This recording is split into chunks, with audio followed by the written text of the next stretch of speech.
जय हिंद दोस्तों, स्वागत है आपका आपके अपने YouTube channel Chunnu education centre पर।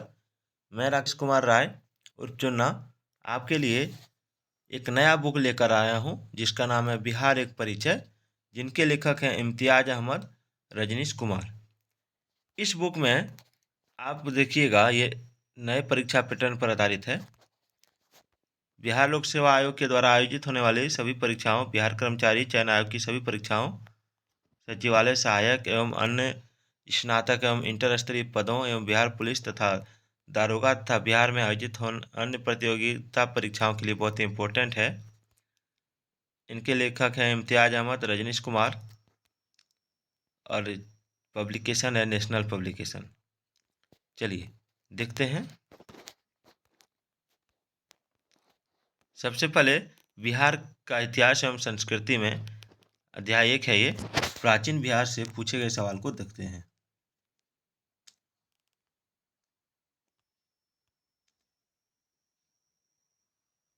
सवाल है, प्राचीन बिहार की इतिहास के स्रोत। प्राचीन बिहार के अध्ययन स्रोत से संबंधित सत्य कथन की पहचान कीजिए। छोटा कर लेते हैं। हाँ, इसमें सत्य कथन की पहचान करना है तो सही उत्तर कूट का चयन भी करना है। तो देखिए, सही उत्तर कूट जो है इसमें चारों हो जाएगा। आज़ादी पूर्व बुकानन और हैमिल्टन ने राजगीर के किलेबंदी के लिए विशाल दीवार, बोधि वृक्ष और बराबर गुफाओं के महत्व के बारे में बताया, ये भी सही है। पुराविद हॉटगांव के केसरिया स्तूप, टीला और अरेराज और अशोक स्तंभ के बारे में बतलाया, ये भी सही है। और स्टेम्पसन, भाखड़ा स्तंभ और बसाड़ के अवशेषों के बारे में बतलाया, ये भी सही है। कर्नल मैकेंजी ने 1814 में केसरिया के स्तूप का प्रारंभिक या कुछ उत्खनन करवाया, ये भी सही है। चलिए आगे देखते हैं। इसका राइट आंसर हो जाएगा ऑप्शन सी।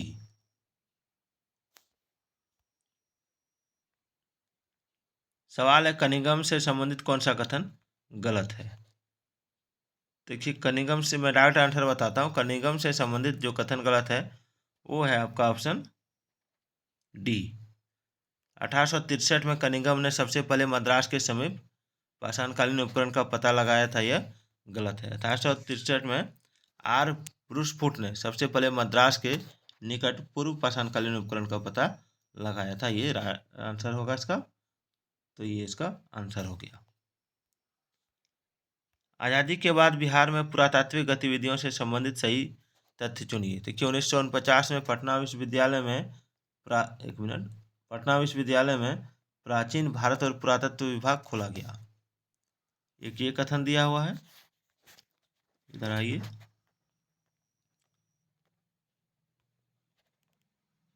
दूसरा है, डॉक्टर एस अलेकर ने 1950 में वैशाली और 1991 में कुम्हारार का उत्खनन कराया।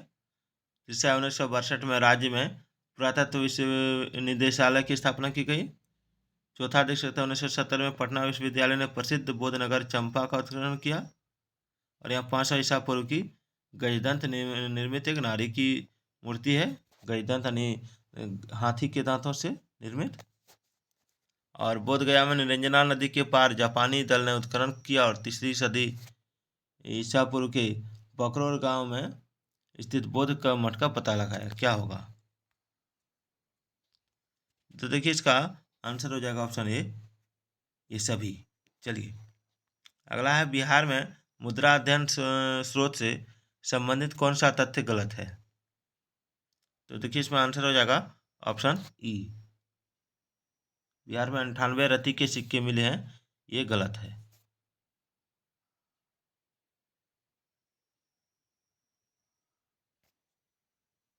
चलिए आगे बढ़ते हैं।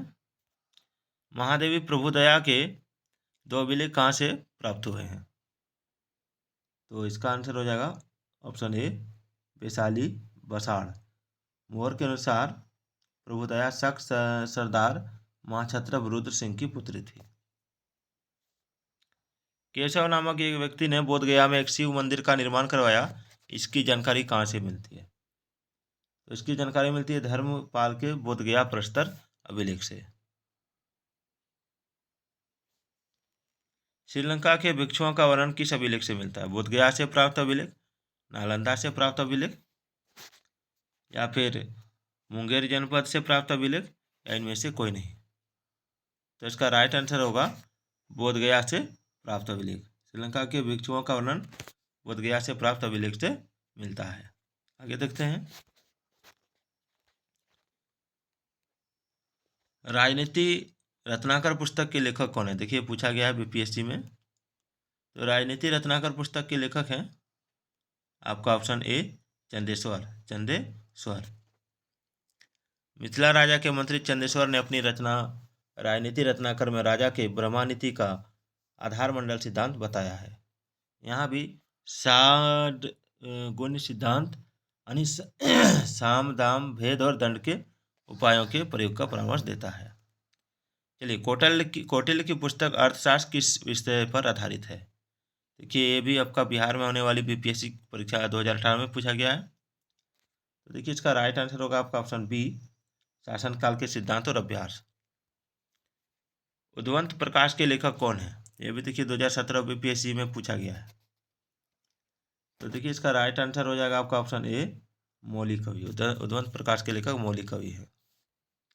मौर्यकालीन स्थापत्य कला के साक्ष्य प्राप्त हुए हैं, कहाँ से प्राप्त हुए हैं? तो ऑप्शन डी, पाटलिपुत्र से, बराबर से, राजगिरी से। ये इसका राइट आंसर होगा। बिहार पर गढ़वालों के आधिपत्य का प्रमाण मिलता है, तो इसका राइट आंसर होगा मनेर ताम्रपत्र से। चलिए आगे देखते हैं। बिहार आने वाले महत्वपूर्ण चीनी यात्री का नाम क्या है? तो बिहार आने वाले महत्वपूर्ण चीनी यात्री का नाम आयान, वानचुआंग यानी हेमंत सांग और इत सिंह, ये सभी यानी उपयुक्त सभी हो जाएगा। प्राचीन बिहार के इतिहास के मुख्य स्रोत कौन से हैं? तो ऑप्शन डी हो जाएगा, इसमें ऑप्शन डी हो जाएगा ये पांचों, भग्नावशेष, यात्रा वृत्तांत, अभिलेख, सिक्के और धार्मिक ग्रंथ। चलिए आगे देखते हैं।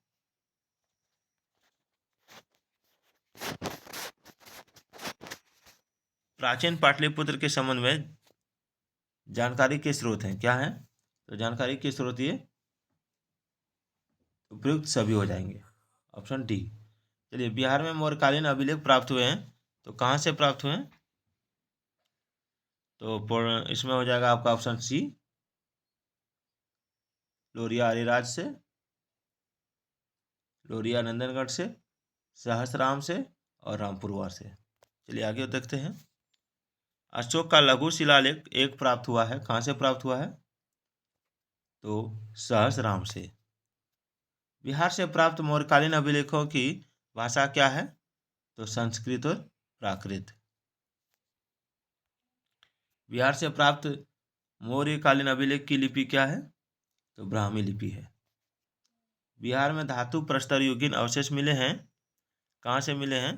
तो चिरांद से भी, चेचर, वैशाली एवं सोनपुर से और मनेर से भी, यानी उपयुक्त सभी हो जाएगा।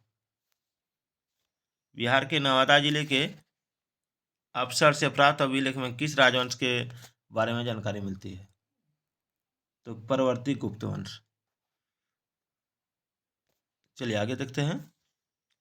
बिहार प्रांत के आरा से प्राप्त देवबरना का लेख तथा शाहपुर यानी पटना में, मंदार जो बांका में से प्राप्त लेखों में कौन सी जानकारी मिलती है? तो इसमें आपका परवर्ती गुप्त वंश के बारे में जानकारी मिलती है।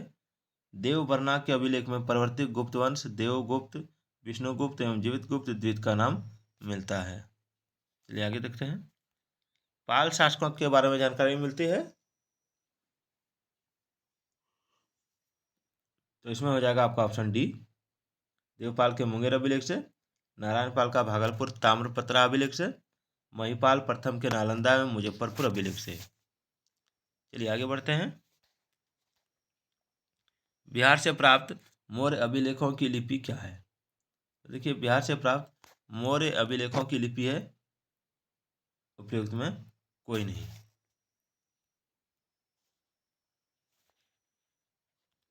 इसके अनुसार प्राचीन बिहार में तपस्वी के रूप में भटकने वाले को वर्तसय कहा जाता था। तो ऑप्शन ए, अथर्ववेद एवं पंचविश ब्राह्मण।